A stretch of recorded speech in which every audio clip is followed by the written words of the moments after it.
الذين آمنوا وعملوا الصالحات أولئك أصحاب الجنة هم فيها خالدون আল্লাহ বলে যারা ঈমান আনলো নেক আমল করলো ওই মানুষগুলোকে আল্লাহ জান্নাতে দিবে। এরপরে আমার আল্লাহ সূরা আসরের মধ্যে বলছে ওয়াল আসরি ইন্নাল ইনসানা লাফি খুসরিন ইল্লাল্লাযীনা আমানু ওয়া আমিলুস সালিহাত। চিল্লায়া পড়েন আল্লাহু আকবার। আল্লাহ বলে সময়ের কসম, ইন্নাল ইনসানা লাফি খুসর, নিশ্চয় সব মানুষগুলো ধ্বংসের মধ্যে আছে, সব মানুষগুলো জাহান্নামী। তবে কারা জাহান্নামী নয় তোমরা কি জানো? ইল্লাল্লাযীনা আমানু ওয়া আমিলুস সালিহাত, যারা আল্লাহর প্রতি ঈমান আনলো আর যারা নেক আমল করলো ওই মানুষগুলা জাহান্নামী নয়। আল্লাহু আকবার। তাহলে সব মানুষগুলা ধ্বংসের মধ্যে আছে, সব মানুষগুলো জাহান্নামের মধ্যে আছে। তবে জাহান্নামী তারা নয় যারা আল্লাহর প্রতি ঈমান এনেছে এবং যারা নেক আমল করেছে। সুবহানাল্লাহ। এখন আল্লাহর প্রতি ঈমান আর নেক আমলের কি দরকার আছে না নাই? সবাই বলতে হবে দরকার আছে না নাই? আপনি কি জানেন এই জান্নাতটা কেমন? আপনি কি কল্পনা করতে পারবেন আল্লাহ রাব্বুল আলামিন এই জান্নাতের মধ্যে আমাদের জন্য কি নাজ নিয়ামতের ব্যবস্থা রেখেছেন? আসেন আজকে আমরা কোরআন এবং সুন্নাহ থেকে এই জান্নাতের একটা চিত্র অঙ্কন করতে পারি কিনা আমরা দেখি। দেখেন সারাদিন আলোচনা করলেও জান্নাতে যে নাজ নিয়ামত সেগুলো আমরা কল্পনাও করতে পারবো, আমাদের কল্পনায় আনতে পারবো না। আল্লাহ তাআলা এত সুন্দর করে জান্নাতটা আমাদের জন্য সাজিয়ে রেখেছেন।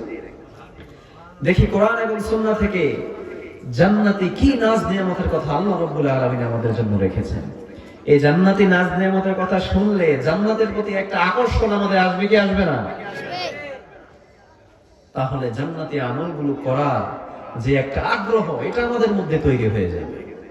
আজকে মাহফিলে আমরা যারা বসতে পারলাম, আমরা যারা আসতে পারলাম, আল্লাহ রাব্বুল আলামিন আমাদেরকে জান্নাতি হিসেবে কবুল করুক, পড়েন আমিন। আল্লাহ হাবিবের ঘোষণা অনুযায়ী দুনিয়ার বুকে এই জিকিরের মজলিস, কোরআনের মজলিস, এটাও একটা জান্নাতের বাগান। যারা এই দুনিয়ার জান্নাতের বাগানে বসতে পেরেছে, আশা করা যায় কিয়ামতের ময়দানে আল্লাহ রাব্বুল আলামিন তাদেরকে জান্নাতি মেহমান হিসেবে কবুল করতে পারে। কারণ দুনিয়ার জান্নাতে যেহেতু আল্লাহ তাদেরকে কবুল করেছেন, জান্নাতের বাগানে যেহেতু তারা ধৈর্য সহ বসতে পেরেছে, আমরা এই তামান্না, আমরা এই আরজু করি যে কিয়ামতের ময়দানে আল্লাহ আমাদেরকে জান্নাতি করবে। কারণ আল্লাহর হাবিব বলেন ইযা সাআলতুমুল্লাহ ফাসআলুল ফিরদাউস, যখন তুমি আল্লাহর কাছে চাইবা জান্নাতুল ফিরদাউসটাই চাইবা। যখন তুমি আল্লাহর কাছে চাইবা বড়টাই চাও, ছোটটা চাওয়ার দরকার, কারণ আল্লাহর কাছে কি কোনো কিছুর অভাব আছে?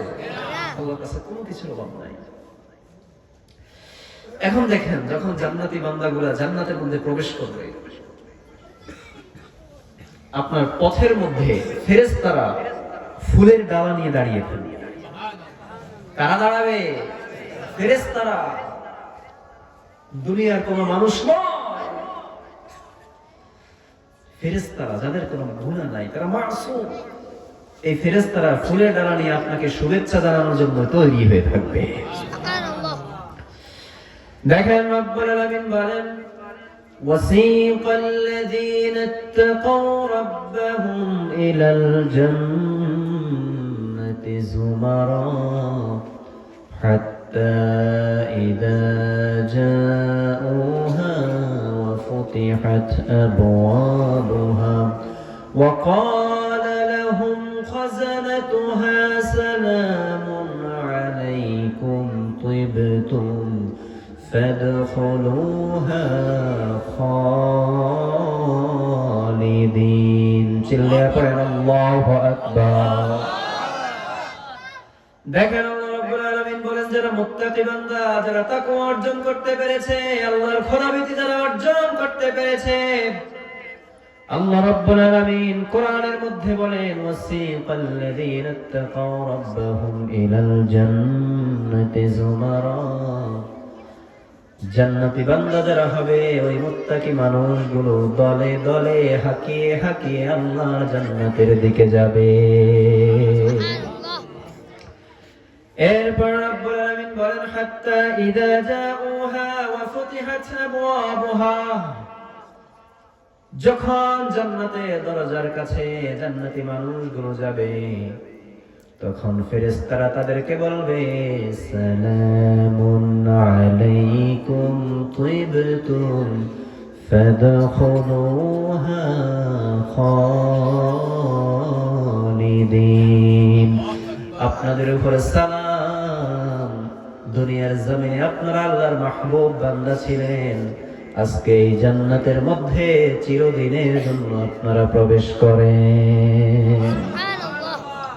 আল্লাহর নবীর ফেরেশতারা, আল্লাহর ফেরেশতারা তারা কিয়ামতের ময়দানে জান্নাতে যাওয়ার সময় আপনাকে ওয়েলকাম জানানোর জন্য তৈরি থাকবে।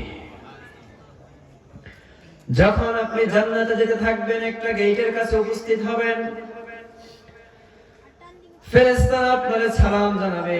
এরপরে আপনি মনে করবেন এই গেটের অপর পাশেই মনে হয় জান্নাত, সেইখানে আপনারা হাসি আনন্দে মেতে উঠবেন। ফেরেশতারা বলবে এটা জান্নাত নয়, জান্নাতটা আরো সামনে। জান্নাতি বান্দাগুলো বলবে এইখানে এত নাজ নিয়ামত, এইখানে এত খানা পিনার ব্যবস্থা, তাহলে জান্নাতের মধ্যে জানি কেমন ব্যবস্থা থাকবে।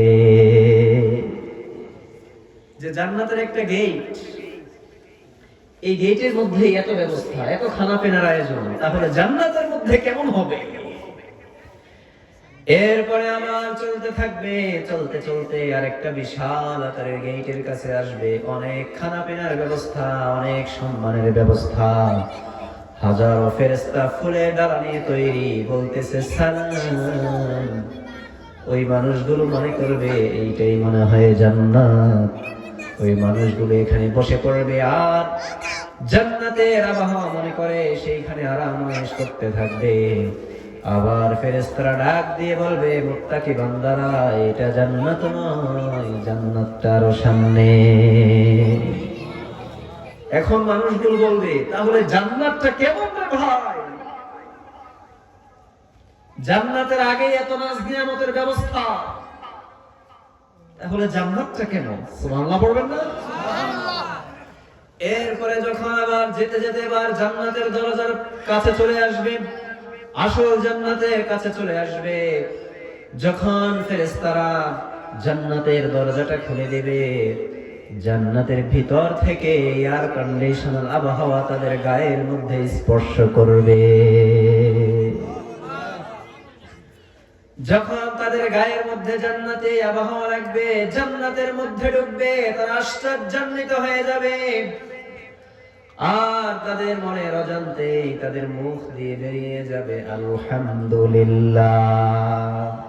وقالوا الحمد لله الذي صدقنا وعده وأورثنا الأرض نتبوأ من الجنة حيث نشاء فنعم أجر العاملين চিল্লায়ে পড়েন আল্লাহু আকবার। ওই জান্নাতি মানুষগুলো এবার বলতে লাগবে আলহামদুলিল্লাহ, সকল প্রশংসার মালিক কে? আর জোরে বলতে হবে সকল প্রশংসার মালিক হলো একজন, চিল্লায়ে বলতে হবে তিনি কে? এখন ওই মানুষগুলোর মনের অজান্তে তাদের মুখ দিয়ে বেরিয়ে যাবে আলহামদুলিল্লাহ। সুবহানাল্লাহ পড়েন। ওই মানুষগুলো বলবে ওয়াকালু আলহামদুলিল্লাহ ওয়াকালু আলহামদুলিল্লাহিল্লাযী সাদাকানা ওয়া'দাহু ওয়া আওরাসানাল আরদা প্রশংসা ওই আল্লাহর, যে আল্লাহ তার ওয়াদা সত্য করেছেন এবং আমাদেরকে জান্নাতের ওয়ারিস বানিয়েছেন, জান্নাতের মালিক বানিয়েছেন। ওই আল্লাহর দরবারে প্রশংসা। সুবহানাল্লাহ। এখন এরকম জান্নাতের মধ্যে কি আমরা ঢুকতে চাই? এই জান্নাতের মধ্যে গিয়ে তার অবাক হয়ে যায়।